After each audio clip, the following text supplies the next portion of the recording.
Welcome to the High Quality Fun Podcast, where tough times make good stories. In today's episode, we talk to John, who tells us about his life and passion for ultramarathon running. John tells us about the community he found within ultra running and all the different people he's met while getting into this sport.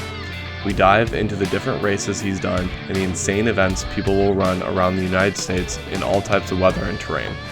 John has dropped out of his fair share of events, but loves chasing the next race and the extensive training that goes into each one. It was great to speak to John and share our experiences balancing family and long runs as I trained for my first marathon. I hope you enjoy this episode and getting to know John as much as I did on this episode of the High Quality Fun Podcast.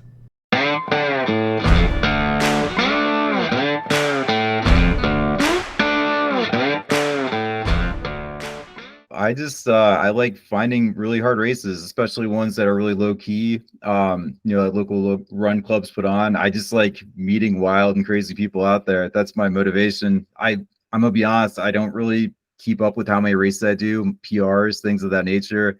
I just seek out the next adventure. That's how I've always been with the sport, and it's how I'm always going to be. That's why I keep my ear on the podcast, because I want to hear all these races coming up, because there's so many races now. I feel like you need to be really connected.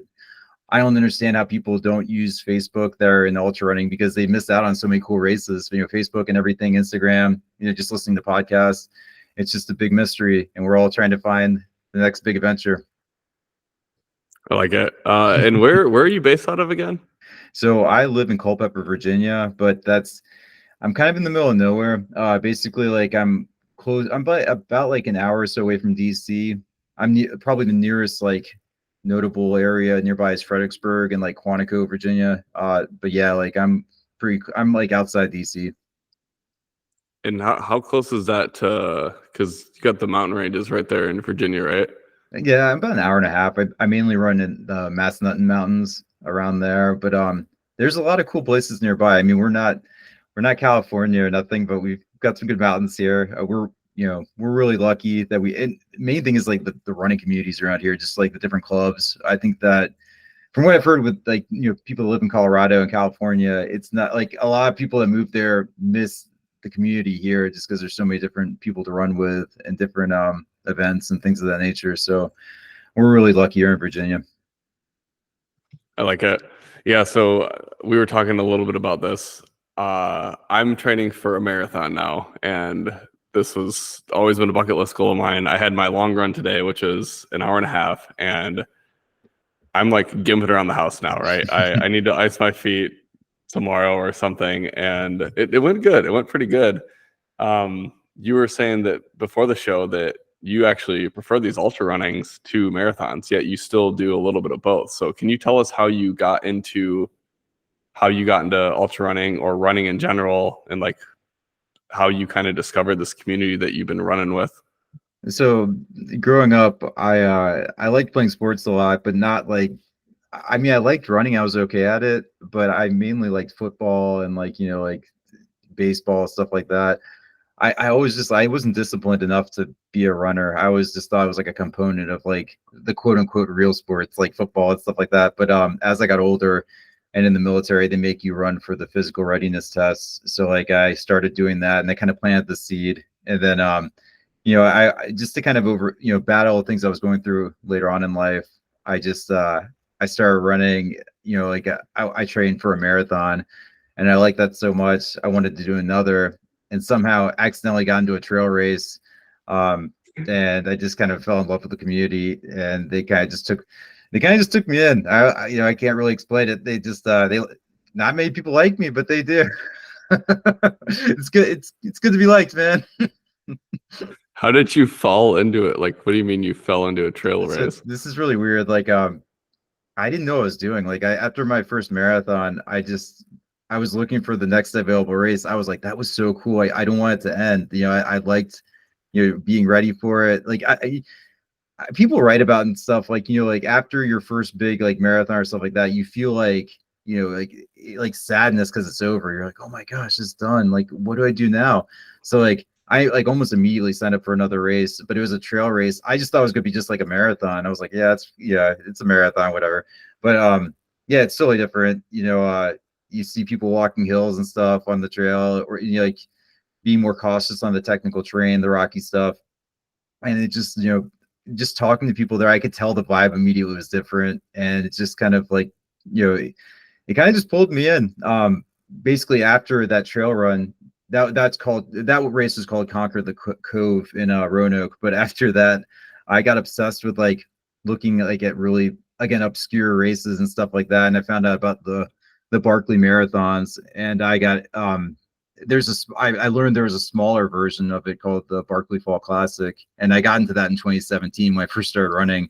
I had no business being in the race at all, but yeah, basically a woman that I met, Melinda from Conquer the Cove.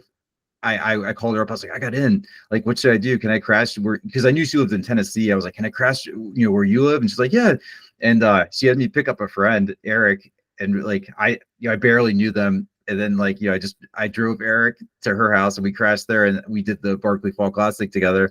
So yeah, I mean that's the community. People just are awesome. They'll they take you in, and what other community would you just pick up some random stranger and take them to a race for that lives in Virginia and go to Knoxville, Tennessee together? It's unheard of. You wouldn't do. I don't think many people do that marathons. So it's not again, not to knock marathons. I have a lot of good friends that run the road and stuff like that, but it's just like I feel like the trail community is just much tighter like that. You'll just like end up just being best friends with just random people out of nowhere. There's two things I want to pull on there. So, so I'm 32 and I haven't done any competitive sports outside of like intramurals in a very long time. So just finally making the decision, talking to my wife, saying like, hey, do you care if I train for this? Like there's gonna be some mornings that I'm gone, or like late runs on the weekends if while the kids are sleeping or something. She said, yep, go for it. You've been talking about this for too long. Just get it done. It feels very good to be training for something again. Like I almost forgot how that feels. And, I've been dreading this run today. I don't know if you can tell, but I'm a little sniffly. Like I feel sick. My throat hurts. I think we just was up too late this weekend or something, but it was still nice when I got out there and got the run in. I felt really proud of myself, and I'm just excited to keep pushing that and get this marathon done. And yeah, I'm a little nervous for when it's done, because then I might fall back into my old ways of just kind of floating through the day to day. And I don't know. I like to bike as well, so it might be kind of cool to find a similar length event. But I'm getting ahead of myself. I still got a few more months until I run this thing, but I'm like totally relating with that. And I haven't even finished this event yet. Yeah, it's tough. It's tough. Like what happens next? You almost have to ask yourself. But I mean, you can't think about that when you're training. But yeah, it is. It's something lurking. I mean, like you might start running ultras. You might. I think for me though, also like I was like I said, I was a big outcast. I mean, like I just didn't really fall into like a clique or anything ever throughout my life, like in high school, military, or anything like. But the ultra running community is like different. I mean, you can ask anybody, like they're very accepting of people. And I think that's also a big push of why like they want to keep it the same way, like they want to keep it weird, and they're scared of like corporations getting involved, like UTMB and stuff like that. They want to, just keep it how it is and just friendly and cool and not so type A, like just kind of like a cool environment. And that was the other thing I was going to pull on actually, is that, I'm finding that, you with ultras, people with any event, like you dive deep into an event enough and you obsess about it, you love it, you find a community, and it's just like, it's always so open arms welcome, because you kind of like fall into these people that right off the bat are similar minded with you because they like to do the same thing you do. And I always just think that's fascinating, right? You have all these like shallow relationships in life, and then you find a hobby that you're very, very into, and it just seems like right off the bat, anybody in that hobby, new guy walking in the door, curious about it, you can talk to him about anything, just because that you're already compatible. And even if they disagree with you, normally they're like level-headed enough, or we'll just say crazy enough. I'm gonna call you crazy a lot this episode. That they're not gonna like shun you for having an opinion or anything. So It's that's super cool. it's a really interesting community. I mean, like nobody cares about like it's like one like nobody cares about your political views or anything like that. Everyone's just cool. I mean, like like that stuff never comes up on the trail or anything like that. Even like in our Facebook groups, you rarely see anything like that. People are just happy to know other people that run and have the same hobby. And then like even if you barely know somebody at a race, like you're cheering for them and stuff. Like if you're already done, you see somebody about to come in, or if you've like if you have to DNF or something and you're there, you're going to help crew somebody that you barely know. It's such a cool community. It's awesome to see. Like like I said, like for an outcast like me throughout my life, just not being able to like really relate to things, like being a part of something like this is just it's just cool, man. It's nice. It took a long time for me to meet my people, but I'm here. Is there anything you can kind of pull on with the community? Because you're doing events that sometimes take more than a day to run, right? Mm-hmm. I mean, what's the longest event you've done before, Oh wow. time wise? I think like the most, or I don't think I've done anything over like so. Just recently, I did the Wild Oak Trail 100. That one started Friday at 8 a.m. and ended Sunday at 8 a.m. But I Oh slept my at the gosh. trail. I slept at the trail on that Thursday night so I could be rested and stuff like that, and just be ready to go Friday morning. I mean, that's a long time. So like, yeah, that's probably one of the longest I've done. But yeah, I mean, there's there's a race that that goes 52 days. I mean, there's so many long ultras out there. Yeah, it's crazy. I love doing all these races and stuff like that. I wish I could fit them in. Like that's probably one thing that like on my deathbed I'll be thinking about. Like I could have done that one. I could have fit it in somehow. I'm sure, but yeah, that this sport's so addictive. At least for me, anyway. Like I just want to. I wish I could find the time to do them all. So when I mean, you kind of just said it, right? You go to these events, you camp out beforehand. I'm sure everyone doesn't, but like outside of the actual event, you guys are having to meet up and train, and you're all like outdoorsy people, almost like, I don't want to call it survival, but you have to carry everything on your back to run for multiple days and on little sleep. Like, how are you bonding with these people outside of the actual event? That's interesting. So like for me, I'm an avid sports fan. So like I like talking sports. Just that's a huge thing. Like the like the best thing is this: when you're alone for like a couple hours in the woods, like at night or something, and nobody's around, you don't anticipate seeing anyone until morning.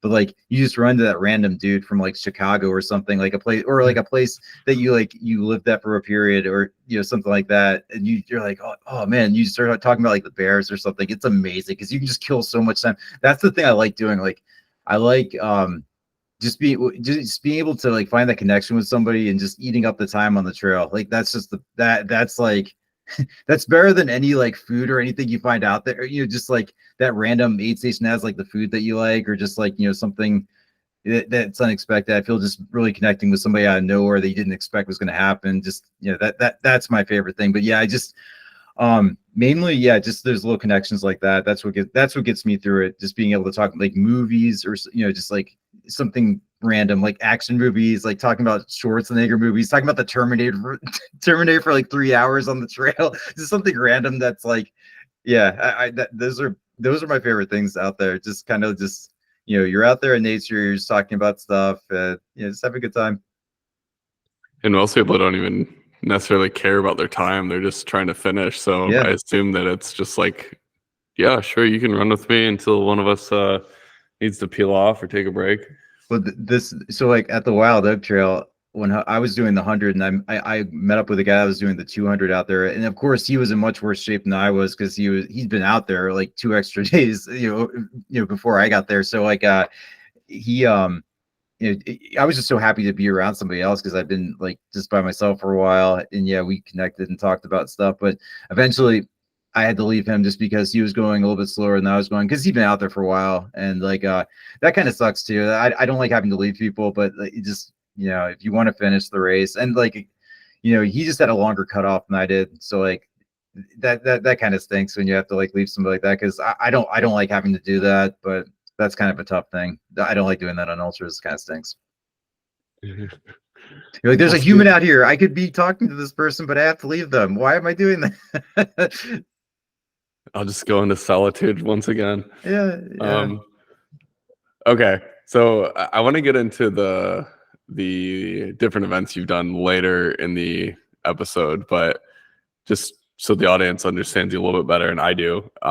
You're also doing this like married with a kid, and obviously a full-time job. I'm not married, but Okay. yeah. So like I'm unfortunately divorced, and I mean in some ways that in some ways I guess that does allow me to run more, just because I have my daughter every other week. So like basically when I have my daughter, I do a lot of her dance and stuff like that with her. I take her to school, and I fit in as much other stuff as I can. And then the weeks I don't have her, I'm a caregiver full time with my buddy Donald. We go on adventures too. We go all over the place, visit the cops, and go play soccer together, and do a bunch of adventures. But yeah, I'm a busy guy, but I mean I spend as much time with my daughter as possible, but she spends time with her mom also, so it's just a balance. But yeah, fitting the tough thing though is when I have like a race on a week with her. I try not to do that, but it just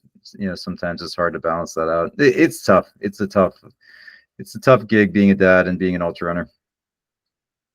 Yeah, I don't even know. Like I'm trying to get up early for my hour or less runs so that I can squeeze it in, still have the morning with the kids.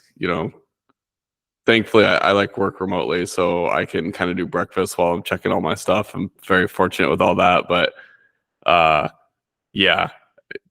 Also, like I can squeeze a lot of the workouts in their naps, because they're both under 3 right now. I think how old's your daughter? So she's 10. So like again, Okay. like she's starting to get into sports a lot more. So I am gonna have to somehow find a way to take a step back. It's tough. I mean, like I'm really vested. Not maybe vested is not the right word, but I'm really like just strongly connected to the sport right now, and it's hard to really be able to do that. But at some point, because she's getting so involved, I'm gonna have to find the way to do that. So you're saying I have 7.5 years until then? No, I'm kidding. You go, yeah. You gotta be like me. Go all out until they get older, and then then it's dance dad time, or whatever. Soccer dad. Dance dad. Yeah, we're probably being a dance dad's cool. I mean, I really enjoy it. And a lot of times, I can fit in a lot of stuff with dance, because a lot of their stuff's like closed doors, so I can get in runs while my daughter's dancing. And but yeah, just the tough part is like competitions and stuff like that. That's really hard, because that's like an ultra. Those can take a whole weekend. all day. Yeah. You're there all day just watching dance. So like yeah, but that's what my daughter loves. So I want to support her and be the best dance dad I can. Oh yeah, I'm kind of expecting that to happen. I like jamming to music and stuff like that. My wife likes. I mean, we both like soccer, so they'll probably be in soccer, and then I'm expecting the claws of dance to hit them at some point, but we'll see. Dude, like my daughter's so strong. She how can you describe this? So like I initially we did the soccer route, and she just didn't like it. She's kind of like me. Like I'm not super type A. I'm not like I'm weirdly competitive. Sometimes I am, sometimes I'm not.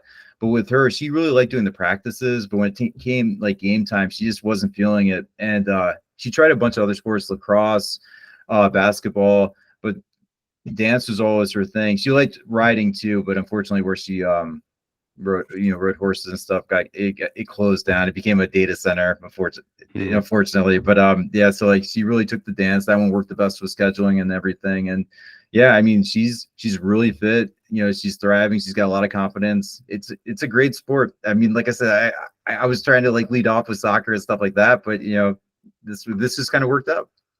Let's take a quick break and hear from our sponsors. Here on the High Quality Fun podcast, we love showcasing people's stories through our interviews and posts. This gives our guests the opportunity to share their favorite memories, but sometimes audio alone is not enough. Most people are sitting on a collection of hundreds of photos and videos capturing their favorite moments without the time or experience needed to compile these memories into a video. This is why I have chosen to partner with Spivo. Simply send them your unsorted photos and videos, and in 7 days or less, they will create a professional video edit that allows you to relive your favorite memories again and again. To ensure every customer is satisfied with their video edit, Spivo provides unlimited revisions for 30 days and offers a 100% money-back satisfaction guarantee. As someone who has limited time to edit his family adventures, let alone this podcast, I am excited to work with Spivo to help everyone eternalize their favorite moments. Visit spivo.com/discount/high-quality-fun to learn more and let us know what you think about the product. We'd love to share it. Now, back to the show. This is the weirdest thing ever. Like, I've done a bunch of jobs throughout my life. I'd never thought I would be a caregiver, but as I was getting into running, I met this dude at a race, Donald. He's got cerebral palsy, but his dad pushes him on runs, and I met them both, Michael and Donald, at a half marathon, in Manassas, Virginia, and they crushed the race. And I was like, wow, these guys are awesome. So like, I just like introduced myself, and a few years later, boom, I'm a caregiver. But I also, they work with Ainsley's Angels, an organization. Basically, they push people like down with, diseases like cerebral palsy, and it's a really cool organization. And yeah, I pushed a bunch of people at races and gave them really good times. Just got the crowd around them fired up, and like, it's a real cool experience. I want to say I value running with Ainsley's Angels more than just doing my own like solo races and stuff like that. I feel so much better than just being like, oh, like some hollow accomplishment, yeah, I just have a really good time. And yeah, I wish that there was more of a push for caregivers in this country, because I think that, a lot of people need them. It's just it's a tough profession. It doesn't pay a whole lot. There's not a whole lot of benefits, but it's like the coolest job I've ever had in my life. It's such an awesome situation working with somebody like Donald that's just fired up. He wants to do everything. He wants to play soccer. He wants to accomplish everything, and I feed off of that. And I definitely utilize that energy into the things that I do, like ultras and stuff like that. That's great. Yeah. It's hard to be tired or run down when you got either a kid or like your caregiver, right? You gotta feed off them and be present for that person, be alive and energetic for that person. That's really cool though. Well, That's really with cool. Donald, I feel like almost like he's got so much energy. Like, he fires me up. Like, I'll be tired or something from doing it. It's so funny. Like, so like this is a perfect example. This is a Monday. I did the 50K over the weekend, pouring down rain the whole time. I like, it was basically like an uppercut to the face. It was like just like a really tough run the whole time. My finishing time was like almost 10 hours. I was just wrecked. Like, I was like hypothermic just about, just completely soaked the whole race. But yeah, like when I see him Monday morning, I'm like, it's go time. Let's do this, because he's trying to hang out. He wants to do stuff. And yeah, I mean, like, I'm not going to be like, oh, I'm tired, Donald. Sorry, this ain't gonna happen today. No, I'm going to take him out. We're going to go hang out, and it's going to be fun. So yeah, I like having a job where there's somebody motivated. It's not like selling something or just like, something soul crushing. You're working with a really cool dude that wants to live life, and that's awesome. That's great. I like that. Well, that's a decent transition. Let's go into, do you want to talk about this particular race? Or I know you've done a lot, right? You've done a lot of races on your own, and you've actually signed up for a lot of races. For those who haven't listened, the way you found out about me is that I heard about this event called the Badwater 135, which is, again, a marathon or not a marathon, 135 miles in Death Valley. And I just thought that was like mind blowing. Who does that? That's bizarre. And like right off the bat, you were listing some of the events that you've done or have heard about or whatever, and they just sound so bonkers. Like, we can go in any direction you want with this, but what are some of the more interesting events that you maybe have done? Like, longest, hardest, I don't care. I just know there's a lot of cool ones out there. I seek out really weird races. So like I like the obscure ones. Again, like just doing loops around like a track for 24 hours. I did that last year. I somehow won it. Yeah, I won I won a race like that or I won a race like that last year, a 24-hour track race. Um this year I'm doing Is a that just like a similar. counter? Because I don't like treadmills. We got like the exercise bike, and I'm finding that on longer, like it's great for in the house when you can't do anything. I like it way more than a treadmill, but like anything over half an hour, my mind is just like, oh, get me Well, out of this thing. I'm weird, so I can do the track. Like I had no problem doing that. In fact, if it would have been even 48 hours, I think I could have done it. Like I would have been slower, of course, as time went on, but I think I could have done it. But I can't do Is it just like treadmills. how many laps did you do in that time? Yeah, so you just do as many as possible. Like the funny thing with At that least race, no. I had to. I actually started late on it. Like I got the time wrong. I was in the bathroom in the beginning. I was just like getting ready and stuff, and then like I saw everyone leave. I was like, shit. So like I ran out there, and then I kept that energy for like the whole like first part of the race. Like so I got so far ahead of everybody, then I could just kind of like ease up and just kind of chill a little bit. And yeah, basically once I found out I was gonna like have more miles than anyone or more loops or whatever than anyone else, I just kind of like once I got to that point, I knew I had it. I just kind of chilled after that. And then after that race, I had to go to Baltimore to be at a dance, another like dance, a dance thing for my daughter. I think it was just like a training. Yeah, it was just a training class for her. But yeah, I went there, I watched her, and like I slept a little bit also because I'd been up all night. But yeah, most of the times when I run, I always have to like kind of balance that with like meeting up with my daughter afterwards if it's her weekend or just if it's not, then yeah, I'll try to sleep or something like that. But yeah, I'm doing a similar race this year, another 24-hour race. It's a 2-mile loop. But yeah, I'd like to I want to see if I can win that one too. We'll see. I'm pretty good at the loops on pavement or track or stuff like that. But I'm weird, man. I can finish trail races. I'm just not fast on trail, but I like doing like really hard ones. I don't know why that is, but yeah, I'm pretty fast on road and the road ultras and stuff like that. But on trail, I'm just kind of a survivor, especially on the technical stuff. But like I said, I like to talk and just kind of like survive. I'm like, yeah, I just survive out there somehow and finish races. What were some of the trail races that you've done? So this year I've done a few really hard ones. I did probably the hardest one I've done this year is the Wild Oak Trail 100. That one has 30,000 feet of gain on it, and it's over 100 miles. It's pretty much self-supported. You're out there. That's the one that I camped out at Thursday night, and then I was out there till Sunday at the cutoff at 8 a.m. It took me through, I think, 36 and a half hours to finish it. And yeah, a lot of it's just like hiking, running when possible. But like I said, I don't like to run up mountains and stuff like that. So I just kind of take things slow. Just for being out there that long, that was probably the hardest one because that was my first time finishing. I've attempted it 3 other times.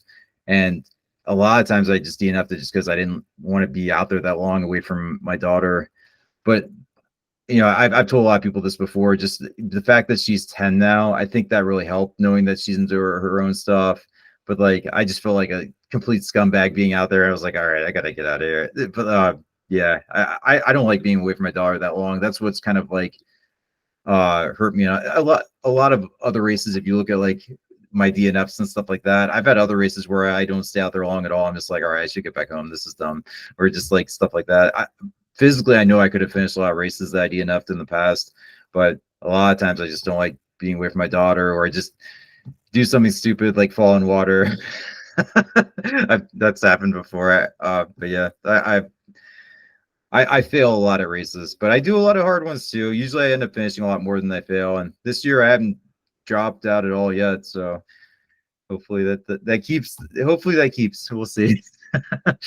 I would have to imagine that you're like doing trail runs, running that long, getting that tired. Like it would be so easy to just have a wrong step and just mess up your knee or your ankle and be Well, done. well, Like, a lot of times I'm not like, especially on technical stuff, I don't go like super fast anyway. But yeah, if I get really tired, to the point, I'll nap on the trail if I have to. Like, yeah, that or just like I'll force myself to get through a loop or to like the next aid station. Just try. If I get to that point, I'll just sleep.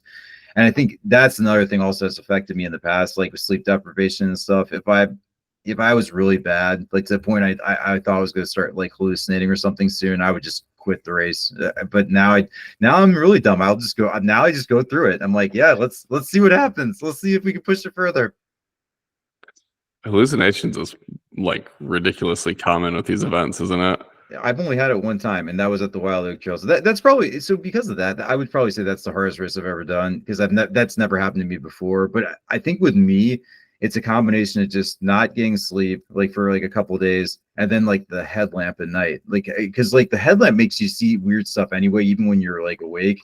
But I would like the funniest thing I think I saw just like really quick a tree looked like Pikachu, like the timber or the like the splinter, what are they called? Like you know what I'm saying? Like a tree that fell down that had like little splintery type things. It looked like Pikachu, basically. It looked like furry. I was like, whoa. And then like I looked back and it wasn't Pikachu. It wasn't Pikachu at all. It was just the tree. But yeah, just like when I looked at stuff real quick with my headlamp, I would see like Steven Seagal or something random. Like, what is going on?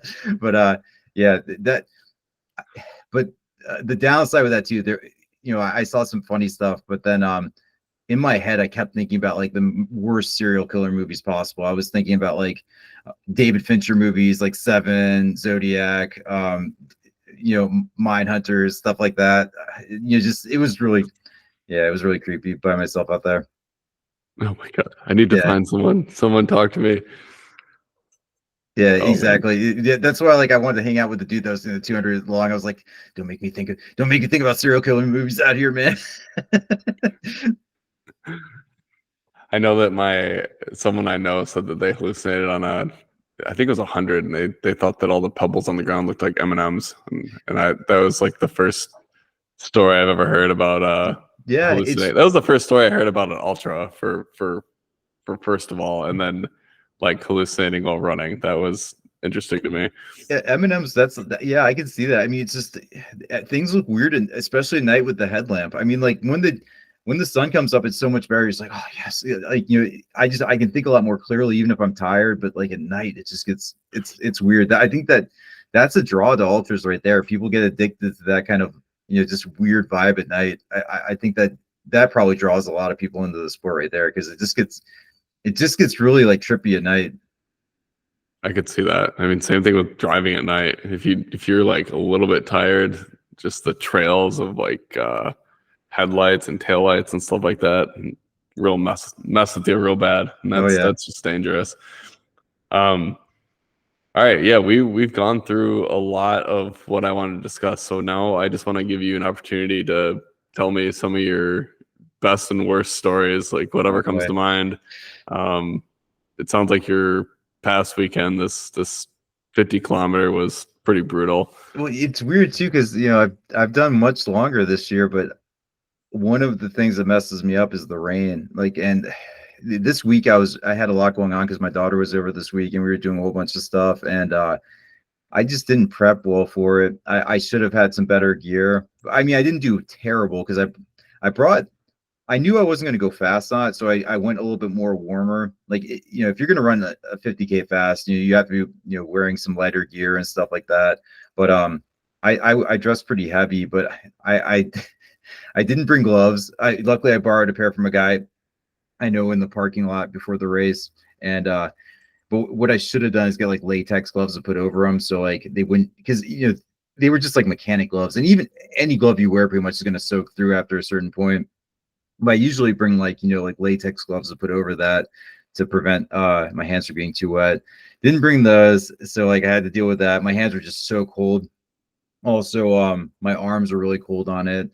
The problem with this one is that it's a really slow moving race through like boulder fields and stuff like that. So I mean, you can't go that quick. At least I can't run that quick on that stuff.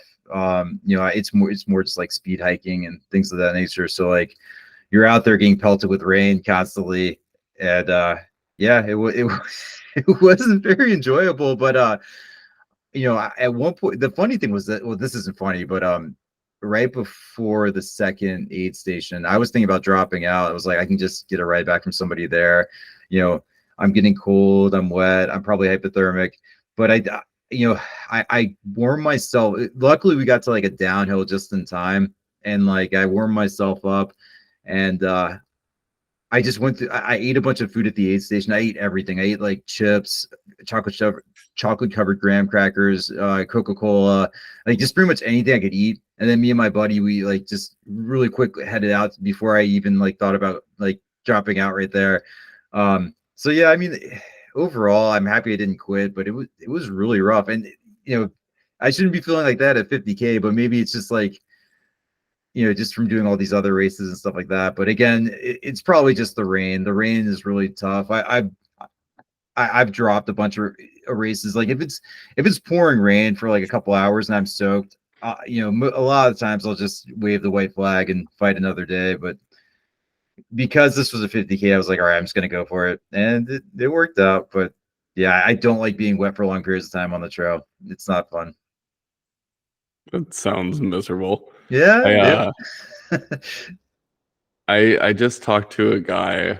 I was telling you this, but one of the reasons that I like doing this is I find out about these goofy, like weird events, running or not running around the world. And I just had this guy on the podcast who did something called the ITI, the Iditarod Trail Invitational, and it's essentially doing the Iditarod. Everyone knows it for the dog sled race, and they have one where you can do 350 miles or 1,000 miles, and you can do it by fat tire, like bike,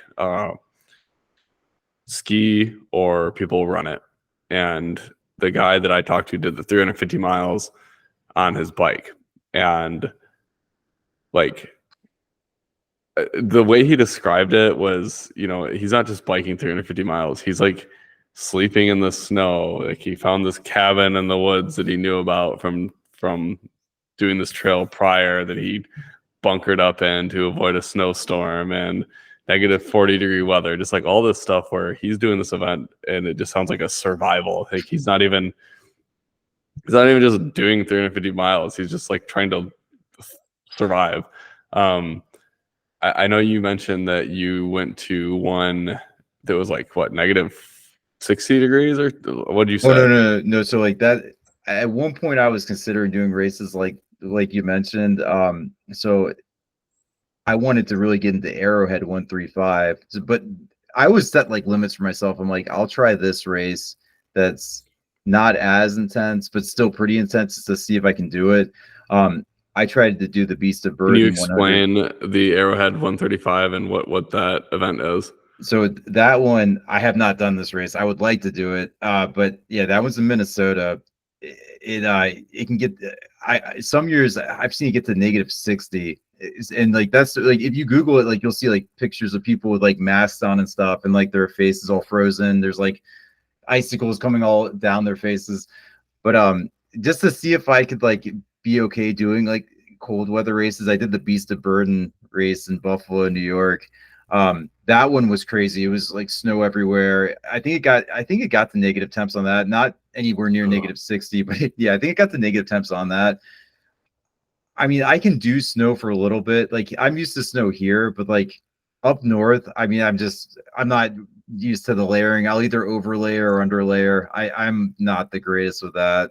So like maybe at some point I'd like to do Arrowhead, but yeah, I'm not that good with the snow. I mean, I've done some snowy races before, but here in Virginia, yeah, we just don't have winter like that. Or we're kind of weird here. We'll get some snow like randomly, like at a race I was at, what was it? I think 2 weeks ago, I was in the reverse ring.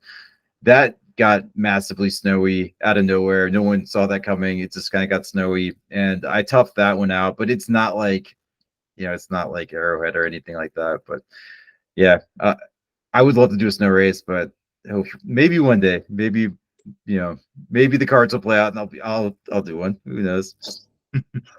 I've done just like some 30-minute runs training for this marathon in the winter in the morning, and it's like, I don't know, the road's either going to be wicked icy or you're in a blizzard and the snow's grippy, but I'm not running with the right gear or anything, but I'm just like staring down so that snow's not pelting me in the eyeballs. It's super pretty, but I can't imagine doing anything lengthy in that. I'll say this: I like the snow better than the rain. I'll take the snow any day over the rain. I hate Fair. being wet. Yeah, just like the stuff I was in, or like a couple of people I was talking to actually on. So this is so funny on the race this weekend, and just today I was talking to somebody about the 2018 Boston Marathon. So I've never qualified for Boston. Almost made it last weekend. Or no, sorry, yeah, it's 2 weeks ago. I did the Newport News Wednesday Marathon. Almost qualified, but didn't quite make it. But a lot of my friends ran the 2018 Boston Marathon, and like I watched them like on TV and stuff, and like on the internet, and like it was just like pouring rain the whole time. Even before the race, they were waiting in like the crowds in the rain and just like the waiting areas. And some of my friends, like, they don't even like running in the rain at all anymore after that. They just kind of like yeah, they got so messed up from it. If it's raining, they just won't run, or they'll just yeah, it messed them up. But yeah, I hate the rain. It's always messed me up. Yeah, I don't mess with it. If it's raining right before I run, sometimes I won't even run. I'll just wait. But see, like the thing with this weekend, it was raining a little bit when we started, but it wasn't like downpour or anything. If it starts a downpour while I'm running, I'm fine. But yeah, if it's like completely like just like raining, I won't. But I try not to run. I'm kind of a wuss like that. I guess that's my weakest link when it comes to running. Is I just can't stand the rain. I think I kind of respect that because there's like knowing your limits is, I think, fantastic. I think in a lot of these sports or a lot of different sports, people are just like gung ho, like almost to a fault, where they'll get themselves hurt or stranded or in trouble or whatever. But maybe you've just done this enough that you know what you're gonna have fun with and what you're not with, and you just lean into that. Well, if you like I said, if you look at, I'll admit, I mean, I've DNF'd a lot of races. I finished more than I DNF'd, of course, but yeah, man, I do know my limits, and I mean, I would never try to finish a race with like broken bones. I know some people do that stuff. No, I'm done. But that's one of the reasons why I've been able to run so much, is because I listen to my body, and I want to, I want ultimately I'll do what I need to do on a race so I can run the next day. That's the main thing. I'm not gonna like hurt myself and not be able to run like for like a long period of time just because I was trying to just be some tough guy. I'm not. I think that's silly for me anyway, because I want to be able to run every day. I don't want to just get in the situation where I put everything into this to getting a run done. That's going to hurt me ultimately. I can't even fathom that, because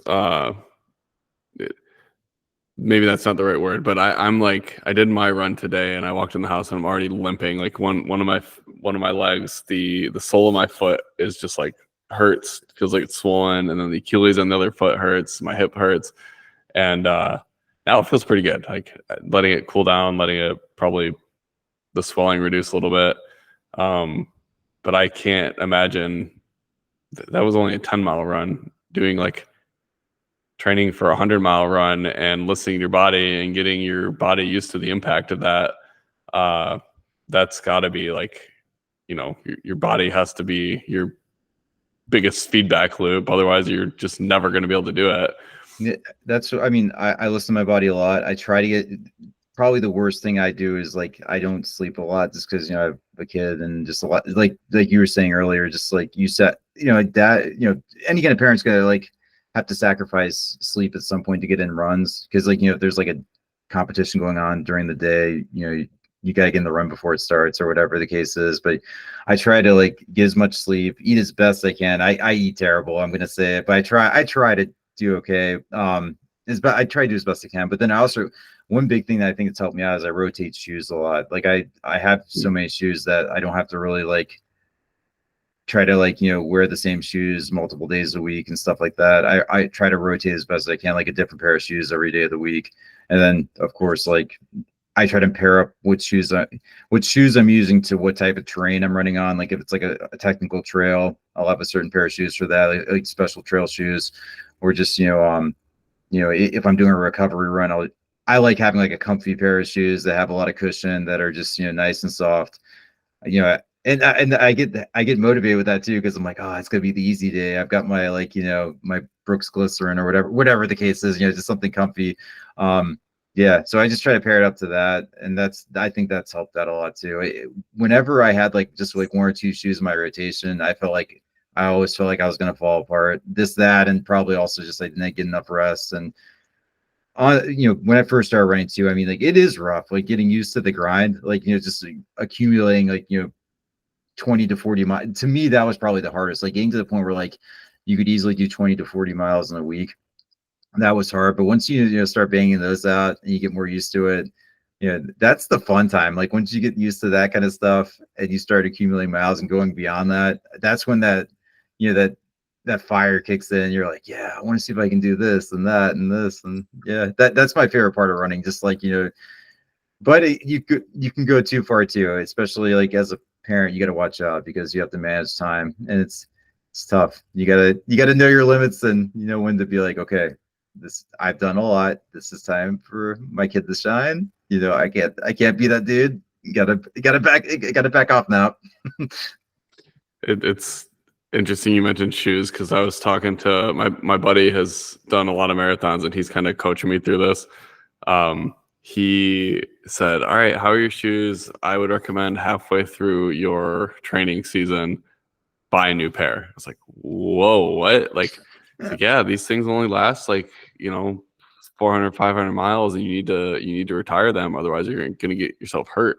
Mm-hmm. And like, if you're running 20 miles a week and they only last 500 miles, like you really only got, or you said 20-mile runs, so not even 20 miles a week. Like, I don't even know. You're probably going through shoes once a month.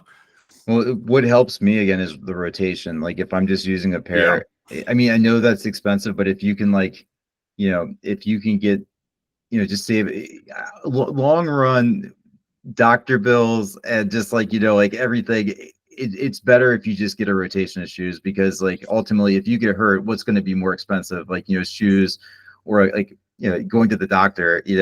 Honestly, like I just like having a lot of, my body Yeah. feels a lot better just being able to rotate the shoes and not having like an extremely worn pair. And if something, even if it's not 400 miles, I mean, I feel like that number doesn't matter. Like if you hurt in a pair of shoes, you got to recycle them, or just like get them to somebody else that can use them. Yeah, just, if you don't want to be in something that's going to hurt you. That's how I look at it. I wouldn't, no matter how much a pair of shoes is, if it's hurting me, it's gone. I'm not messing with it.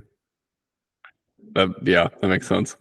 Is there any other stories that you want to dive into? Otherwise, we can start to wrap it up. Well, I mean, just I, I'm I'm kind of on the prowl for races. I mean, like I got a pretty loaded schedule, but I'm always looking for the next thing. Yeah, I mean, How often do you normally travel for these races, or how far have you traveled? so I don't really like traveling at all. I like finding ones locally, or like just Okay. on the East Coast. But yeah, I'm always looking for like really hard races on the East Coast. Because my daughter, I don't like going too far away. I would love to go out west. Eventually, like I'd love to really go out there and do a lot of those races. But yeah, that's the hard thing. I mean, as obsessed as I am with this, my daughter like keeps me in check. I know that I can't, go too super crazy with it, because again, she's got to do her dance and I got to be there for her. But yeah, I mean, that's, it's a tough, it's tough living both lives. you know it's a tough thing, but like I think that's the hardest thing, at least for me, about being a runner, is because like I said, I was an outcast for like a long time, and then you finally find something you like doing, and you gotta keep it in check. You gotta keep all that love in check, and you gotta balance that for your kid. That's the hardest part of it. I like that. That's a very respectable comment. Uh, well, hey, I know you do a lot of stuff like online. You got your page and you write a little bit. Why don't you go ahead and plug anything you want, give out any shout outs, and then we'll end it right there. So my buddy Amy Miller, she just came out with a book called DNF. Speaking of all these DNFs I just talked about that I got, she compiled a book of people's race reports that have dropped out of races, and it's pretty cool. I'm in there, so like definitely check that out. Check out DNF on Amazon. Also, going back to like shoes and stuff like that, if you want to look up some good reviews, some of the best in the game, check out Believe in the Run. I review trail shoes there. Definitely check them out. They're awesome. Yeah, so like they're the best. I love them. I'm so happy that I'm a part of them. They've done a lot for me. Going back to how many miles I run, reviewing shoes has helped me out. You know, being able to use the shoes and stuff like that to be able to tackle all these tough trails, because a lot of these like really rocky and technical trails, I mean, like you can burn out shoes really quick, and they have helped me out a lot. So I'm very happy that they look after me basically by doing the shoe reviews. I couldn't do what I do without them. So huge shout out to Believe in the Run. And then yeah, the yeah, those are my I've got a review coming out tomorrow on the VJ Max too. So yeah, those are my people, man. Hey, check out, like I said, check out DNF and Believe in the Run. All right, we'll put links to that and all the show notes and whatnot. But John, thank you so much for coming on. I hope you had a good time. I definitely learned a lot about this culture and some of the stuff that's out there with it. Yeah, man. Thanks for having me on. I like going over everything and just meeting new people, dude.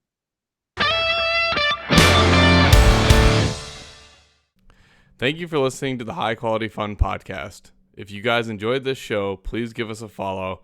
And if you have a good story or just want to say hi, feel free to reach out to us on Instagram or YouTube. Thanks for listening.